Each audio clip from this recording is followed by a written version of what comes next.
इसकी ज़रूरत क्यों पड़ी स्मॉल बिल्डर एसोसिएशन की? इस युग में ये माना गया है कि संगठन में शक्ति होता है। व्यक्ति के पास में आप कितने भी बड़े लोग हैं, आप मजबूत नहीं होते हैं। आप लोगों के सामने जो चुनौती है ऑक्यूपेंसी को लेकर, 1 साल से बिजली पानी बंद है। कितने ऐसे बिल्डिंग्स हैं जो इससे प्रभावित है और क्या इससे इम्पैक्ट शहर पर पड़ रहा है? नहीं, निश्चित रूप से इसका इम्पैक्ट शहर पे बहुत ही बुरा पड़ रहा है, चूँकि सारी काम ठप हो चुकी है, बिल्डिंग बनना लगभग बंद हो चुका है।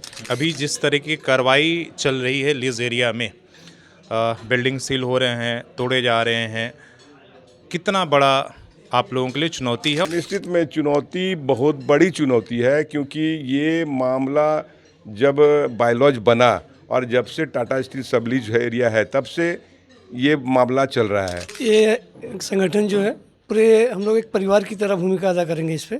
किसी को किसी भी तरह कोई भी कष्ट हो बिल्डिंग से रिलेटेड, हम लोग सब एक दूसरे के लिए खड़े रहेंगे। सबसे बड़ी दिक्कत क्या है, दर्द क्या है? सबसे बड़ी दिक्कत आ रही है कि लीज एरिया में बिजली पानी विगत 1 साल से नहीं मिल रहा है। ऑक्यूपेंसी के बगैर टाटा स्टील हो वो बिजली पानी नहीं दे रहा है। आप देख रहे हैं कि सरकार एक तरफ यहाँ पे रजिस्ट्रेशन बंद कर दी है, जो ज़मीन का खरीद रजिस्ट्री बंद हो चुकी है, होम लोन नहीं होता है। इन सब चीज़ों पे अगर सरकार ध्यान देगी और यहाँ के जेएनएससी ध्यान देंगे तो निश्चित रूप से राज्य की रेवेन्यू भी बहुत बढ़ेगी। नमस्कार, सोशल संवाद में स्वागत है। आज स्मॉल मीडियम बिल्डर एसोसिएशन का एक तरह से जन्म हुआ है। क्या कुछ मुद्दे रहेंगे और क्यों इसकी ज़रूरत पड़ी, उस पर हम बातचीत करेंगे। तमाम ये बिल्डर एसोसिएशन के जो स्मॉल एंड मीडियम एसोसिएशन के सदस्य हैं, हम सबसे पहले संरक्षक से पूछते हैं इसकी ज़रूरत क्यों पड़ी स्मॉल बिल्डर एसोसिएशन की? पहले तो ये बताएं कि देखिए, आज इस युग में ये माना गया है कि संगठन में शक्ति होता है। व्यक्ति के पास में आप कितने भी बड़े लोग हैं, आप मजबूत नहीं होते हैं। आप अगर संगठित होते हैं, चाहे उसको आप किसी राजनीतिक पार्टी के रूप में ले लीजिए या हमारा बिल्डर एसोसिएशन के रूप ले लीजिए या कोई भी व्यवसायी संगठन ले लीजिए या आप ट्रेड यूनियन ले लीजिए, तो जब तक हम संगठित नहीं होंगे, मजबूत नहीं होंगे, इसी बात को कृतार्थ करने के लिए हम सभी लोग एक संगठन का निर्माण किए हैं। आज हम सभी लोग ऐसा महसूस कर रहे थे कि अलग अलग दिशा में सब कोई अपने अपने व्यक्तिगत स्तर पे काम कर रहे हैं, लेकिन समस्याएं बढ़ती गई।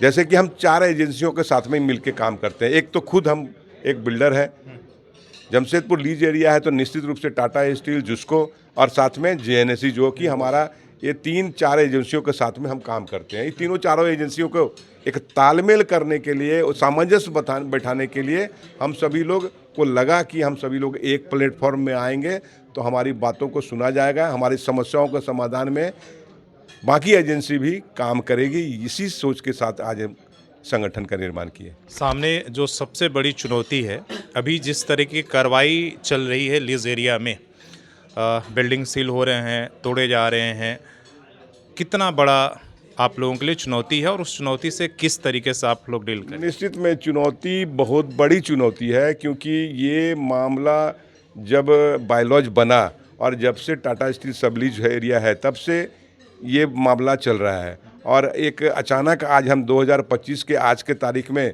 जो 30 तारीख को हम लोग मिल रहे हैं, 30 नवंबर को, तो एक बहुत बड़ा गैप हो चुका है और इस गैप को पूरा करने के लिए हम लोगों के साथ में चैलेंज है, बहुत बड़ा चैलेंज है। लेकिन मेरा एक व्यक्तिगत एक मानना ये है कि जो एजेंसियां हैं, टाटा स्टील है, जुस्को या हमारा जेएनएससी या झारखंड सरकार है, वो इस पे विचार इसलिए करेगी कि हम एक बड़ा रोज़गार देते हैं लोगों को, हम बड़ा रेवेन्यू देते हैं, एक सस्ते में छत देने का प्रयास करते हैं लोगों को।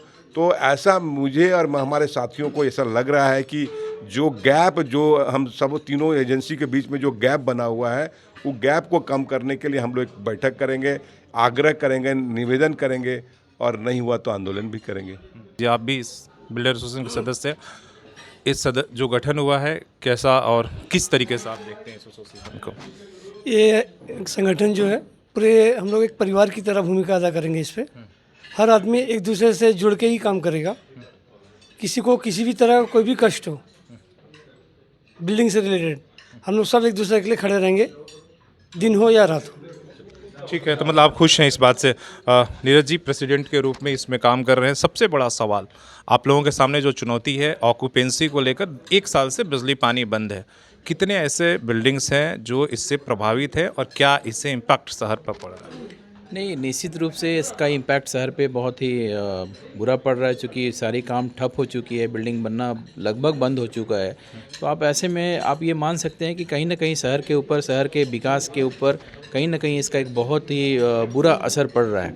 अब इसके लिए जो हमारी नई कमेटी बनी है, हम लोग इस कमेटी के तहत इस बातों को आगे जेएनएससी को और जुस्को के साथ या टाटा स्टील के साथ बैठ के बात करेंगे और ज़रूरत पड़ी तो सरकार के पास भी जाएंगे, क्योंकि अल्टीमेटली मालिक तो सरकार है। सरकार को भी बताएंगे कि भाई ये चीज़ें जो हो चुकी हैं उसमें ऐसा कोई रास्ता निकाला जाए ताकि उनको बिजली पानी मिले और आगे उसमें जो ऑक्युपाइड लोग हैं उनको आगे दिक्कत ना हो।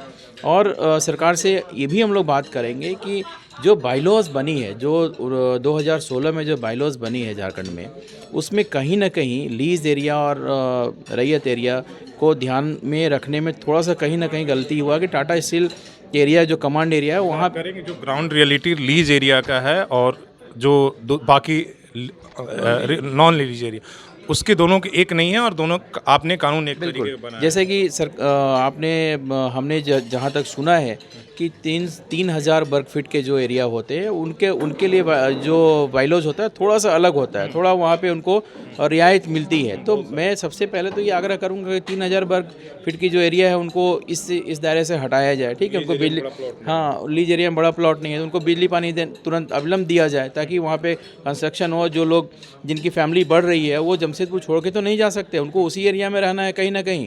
तो इसको ध्यान में रखते हुए उन बिल्डिंगों को लीज में हो या रैयत में हो, उनको बिजली पानी देने की आवश्यकता है। तुरंत उनको बिजली पानी दे ताकि लोगों का पलायन यहाँ से रुके और लोग जो रेवेन्यू भी यहाँ से जा रहा है वो रेवेन्यू भी रुके। आप देख रहे हैं कि सरकार एक तरफ यहाँ पर रजिस्ट्रेशन बंद कर दी है, जो ज़मीन का खरीद रजिस्ट्री बंद हो चुकी है, होम लोन नहीं होता है। इन सब चीज़ों पे अगर सरकार ध्यान देगी और यहाँ के जेएनएससी ध्यान देंगे तो निश्चित रूप से राज्य की रेवेन्यू भी बहुत बढ़ेगी। बहुत सारे ऐसे काम चल रहे हैं जिसमें कि खाली एग्रीमेंट पे काम चल रहा है, तो कहीं ना कहीं सरकार को तो रेवेन्यू नहीं मिल रहा है। तो उस चीज़ को अगर अविलंब तुरंत देखा जाए कि भाई जो रजिस्ट्री जो होती है ज़मीन की, रजिस्ट्री को चालू किया जाए ताकि सरकार को भी रेवेन्यू मिले और बिल्डर भी अपना खुल के काम कर पाए जो नियम कानून के संगत। किस तरह से संगठन से क्या कुछ उम्मीदें हैं और किस तरीके से आप लोग की इन चुनौतियों को निपटेंगे? देखिए, संगठन से तो उम्मीदें हमें बहुत ज़्यादा है। आज तो संगठन का जन्म हुआ है। आज हम लोग सब भाई लोग जितने छोटे बड़े बिल्डर हैं सब उपस्थित हुए, अपने दर्ज किए हैं। अब आगे हम लोग इसमें प्रोग्राम बना रहे हैं कि मेन प्रॉब्लम क्या क्या आ रही है, क्या सबसे बड़ी दिक्कत क्या है, दर्द क्या है? सबसे बड़ी दिक्कत आ रही है कि लीज एरिया में बिजली पानी विगत 1 साल से नहीं मिल रहा है। ऑक्यूपेंसी के बगैर टाटा स्टील हो वो बिजली पानी नहीं दे रहा है। उसके लिए अपना बहुत निजी प्रयास जो कर रहे हैं, लेकिन अब चाह रहे हैं कि एक संस्था जो गैप फिल करने जो शंकर भैया ने बताया उसको हम लोगों को ठीक किया जाए। उसी के लिए आज हम लोग बैठे हैं और बहुत जल्दी एक प्रेस कॉन्फ्रेंस और करेंगे कि भाई लोग अपने अपने समस्याएं बता रहे हैं, उसको हम लोग आगे और कैसे एक अच्छा प्लेटफॉर्म में लाकर उसका निपटारा करके, राज्य सरकार हो चाहे टाटा स्टील हो चाहे कोई नगर निगम हो चाहे और कहीं पर है, तो हम लोग उसमें भी अप्रोच जाकर सारी चीज़ों को बात को रखेंगे। नाम क्या वो बता दीजिए। मेरा नाम सोनू अग्रवाल, सचिव small and medium builder society.